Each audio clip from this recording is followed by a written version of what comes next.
tricolore issato accanto al monumento che ricorda nella città della vittoria i 600.000 morti della Grande Guerra che oggi la città del vino d'Italia ha voluto ricordare con la deposizione di una corona d'alloro alla memoria. Un abbinamento tra filari e trincee tutt'altro che azzardato. Da Vittorio Veneto sia giusto lanciare un ricordo, visto che avevamo anche la rappresentanza, ai 196 caduti che furono offerti dalla comunità di Pantelleria alla Grande Guerra. Pantelleria è uno dei 500 comuni presenti in questo fine settimana nella Marca, dove si parla di vino come volano economico per il territorio che rappresenta. Sindaci e amministratori da tutte le regioni presenti alla commemorazione, come poi in municipio alla consegna degli attestati ed infine al Museo di Ceneda per un brindisi col Prosecco.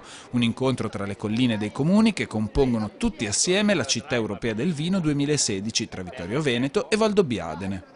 Essere Città Europea del Vino nel 2016 è stato un ottimo risultato ottenuto che vuole essere un traino anche per gli eventi futuri del 17 e del 18. Tra l'altro siamo un territorio che probabilmente, auspicabilmente, otterrà anche il riconoscimento dell'UNESCO.